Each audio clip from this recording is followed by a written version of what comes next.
Hello, my communication scholars. This is still week one, but I am writing to you. No, I'm videoing to you right now because I'd like to do this on the end of the week to surmise a lot of the questions I might have received through the emails. Excellent questions. And if one person has the question, many people do. So I appreciate so much the students who wrote to me. I really do. But first of all, this may be your first online class ever, and I'm well aware of that.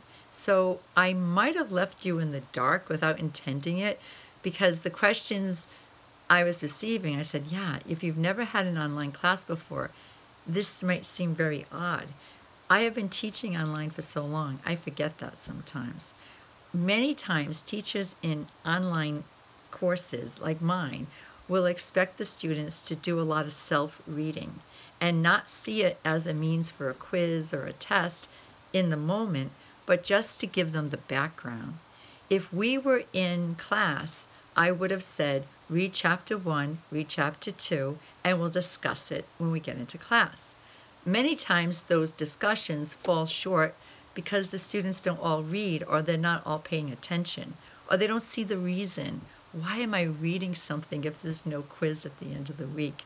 I had quizzes years ago, and I found them to be incredibly annoying because so many students weren't doing well.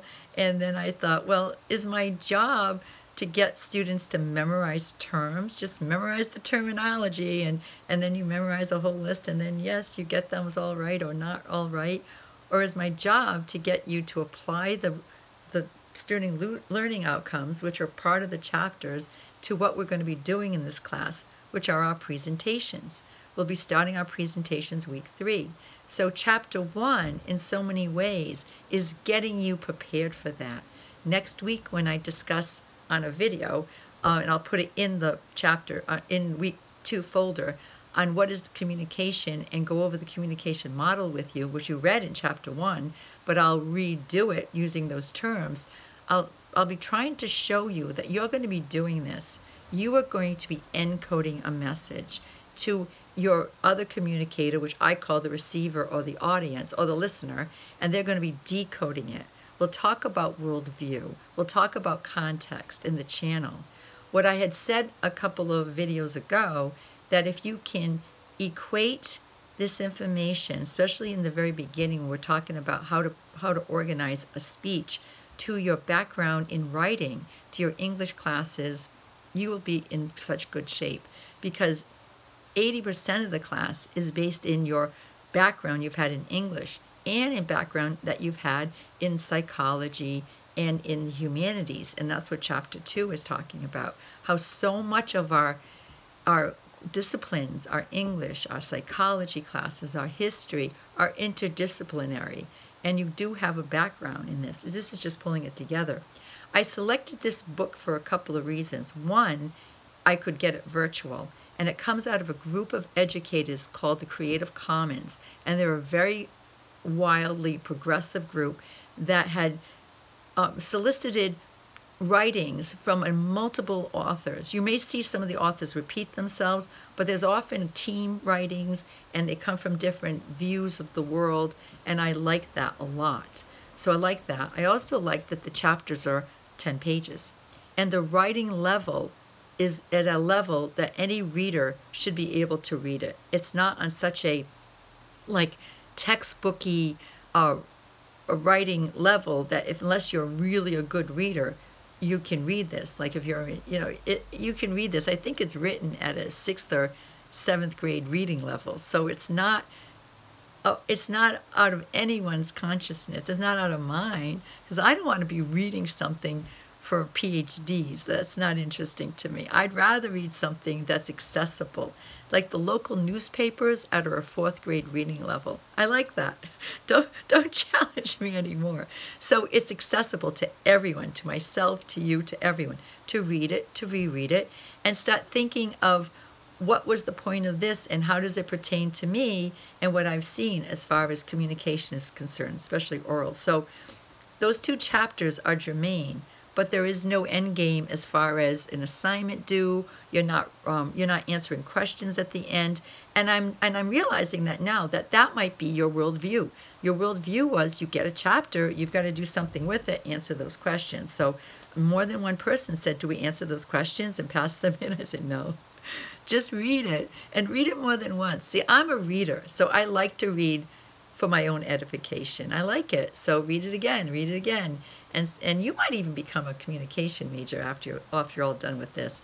And if you're very curious, go into supplemental chapters. That's where I got one of the handouts. I have our course up right here. Benefits of Public Speaking. That was a supplemental chapter, a resource in chapter 1. I found it there and I liked it. I liked their list, because so often, maybe you're not asking me, but others are saying, what's so good about this public speaking? There's so many things. But so as far as assignments for week 1, there's the 2 discussion boards, and there are 2 of them. So I want you to participate.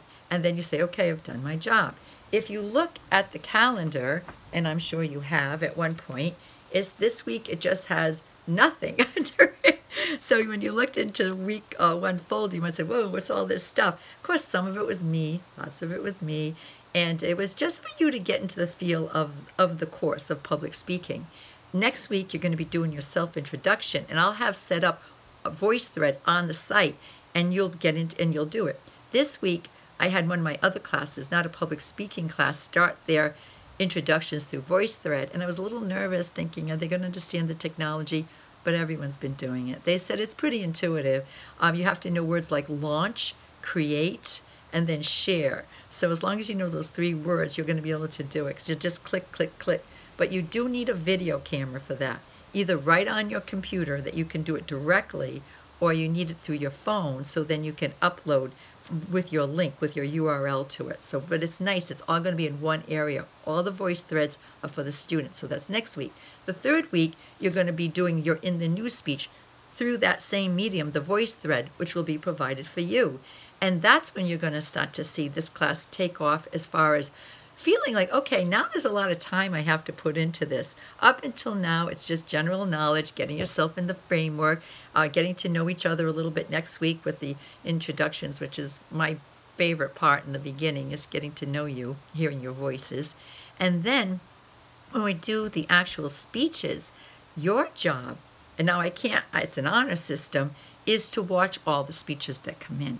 And I always watch all the speeches, sometimes 2-3 times, because I really enjoy them. Plus, I'm evaluating them, so it's my job. But I really like that energy, and that is time consuming to do all that listening. And if you were in a face-to-face public speaking class, it takes 2 weeks for me to go through everyone to get a chance to do the speeches always. So there are definite days in class that your job is to be an audience member. And that's really important, especially in the live, in face-to-face live. So you show your energy, your interest. We're not live, but your job is also to listen to those speeches. Then the following week, you're going to have a journal to do, and it's the critique. And you're going to take 3 of those speeches that you heard from the week before, and you're going to critique them. And there are 4 questions that I give you for each one. So you have to do 3 students and critique. Now, the students being critiqued never know that you've critiqued them. I don't share that. That is for you to change the roles a little bit. You've just spent the week doing your speech. You set it up there. It's vulnerable. You're like, oh no, did I do right? Is this good? It's going to be, because you're doing it, and we're all perfectly imperfect. So that part you're going to be fine with once you do your first one. But now you're going to look back. What about other speeches? Well, how was the introduction? How was their energy level? And when you critique someone with an open heart and with kindness, you start to learn yourself again. They say to teach is to learn twice. To critique is like teaching, it's to learn twice. So that tool of doing the journal is really for you. It's not for the other students. I just want to see you participate in the process. So there'll be more assignments. And every week there are discussion boards. So there's always a discussion board. Some weeks there's going to be journals, some weeks no. Some weeks speeches, some weeks no. But you're going to have to listen to them. So this is a freshman level class. It's not supposed to be 10 to 20 hours a week that you would have to devote to a class that was on a higher level, there's a rule of thumb of how many hours you should be devoting to this, and I think it goes up to 6 to 9 hours and no more. This first folder should have not taken more than an hour, maybe 2 hours if you repeated watching the videos again. Oh, reading the chapters might have taken you a little longer too. Some of us are not fast readers, including myself. So, you know, but that time needs to be done on a regular basis. Like, you just can't wait. You can't say, oh, that's nothing, I can do that, and then you forget to do it, and then 2-3 weeks go by and you haven't done anything in this class. You're going to get dropped from the course. After 2 weeks, if I don't see you participate, they're going to send all the teachers what they call I think they call it a 10-day roster, and they want to know, for financial aid reasons, even if you're not on financial aid, who's with us, who's not with us. And so that's the way you can get dropped. Other than that, you have to, so anyway, so I wanted to show you too my grading system, because unlike some courses that are connected to the grading system within Blackboard, I have found it to be very inadequate for my purposes. Some of the things we do will have grades to them, and I told them to eliminate all that, don't even do it. So I wouldn't even look at it if I were you, because it's going to get confusing, because it's not a good read on how you're doing. When I do it, and many teachers do it this way, not just because I'm old, but we write things out. So I always start off with my green book. Here I am. And I have the list of students here. And then in this toolbar up here, I put out everything I'm interested in. The first thing is I go 1 through 14, and this is my attendance. So the first thing I do, and I've already started taking attendance for some of my courses, but by Monday, because Sunday night is your last time, I check off who appeared in this, who did a discussion board, and I check it off. So your name, and then see how many did you do the discussion boards. Then the next thing I look at are the discussion boards. So I make another 1 through 14. Even if there are 2 in there, I'll just divide the box, and I'll say, did the student do it? And then I give you a check minus check or check plus system. Now that's my own code. So then I start, and what it means is, all right, a check means that you fulfilled the standard. I asked a question, you answered it. A check plus means that you had put really some good thought in it, and I could see that this was genuine. And it's not easy, especially in the beginning, to answer these discussion board questions. It takes like a leap of confidence and faith, and there you are. You have to be who you are, and that's not always easy for us, including myself. You know, sometimes I'm hesitant. Am I doing this right? So you just plunge in. But I show a check, but a check is fine. You can have all checks and get an A in this class, but the check plus gives me an indication the student is pushing a little further, reaching a little far. The check minus means they showed up in the discussion board, but they didn't have anything to say, because sometimes what students will do, and this is a knee-jerk reaction, is they answer the question with another question, or they answer the question by using the question, and then they put a period and they think they're done. You showed up, but you didn't say anything. So, and then also in my green book, I'll check off your introductions next week to see that you did them, and you get full credit if you did them, and that's 10% of your grade, so you want to do those. But again, if you do it, like if you just go, yo, my name is John, and then you stop videoing, you're going to get a check minus. No, give us some content. And then the journals, I check those off too, with the same metric in mind, the same rubric, if you will. I know some of you understand that. I go check, check minus, check plus. So, and so then the speeches, same thing. The speeches put with effort, they don't have to be perfect. No, energy throughout, made a real good effort. Did you live up to that standard? You get a check. Did you go a little extra? You get a check plus. Did you just show up and really did not even, maybe you're just too nervous, but you know what you're passing in. Check minus. So you're not going to get a grade of check, check plus, check minus, but that's my way that when I'm looking back at this whole, you know, toolbar, if you will, that's the spectrum of you as a student. Then I have another book that I write my real content in. And that's when I'm reading and listening to what you say, and I write your name, and I write actual narratives about you. So I go back to this. So when I'm doing your final grade, I first look to see how is the attendance, and then I look at what I told you I was going to be grading you on.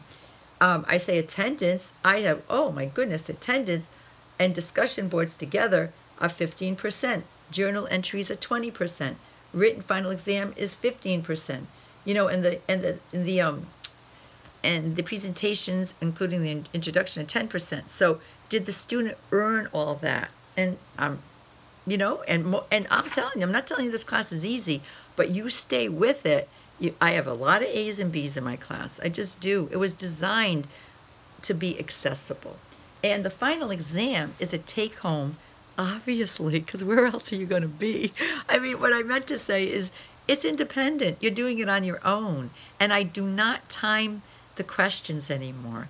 When I first started teaching this class online, years ago, I used to time the final exam, and I would give students 1 minute per question.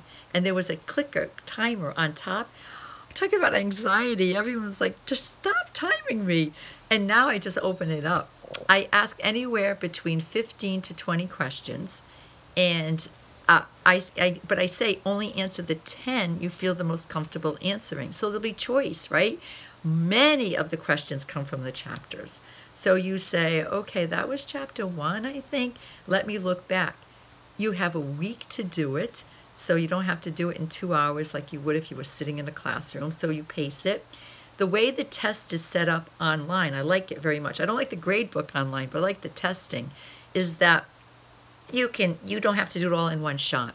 You can do it over the whole week. So you can open it up, review all the questions, start to select the ones you want to answer, and start building your answers. The answers are going to be 1 paragraph to 2 paragraphs per question, right? So it's very doable. And then you can save your answer and go back to the whole exam throughout the week. You do not submit it until the very end.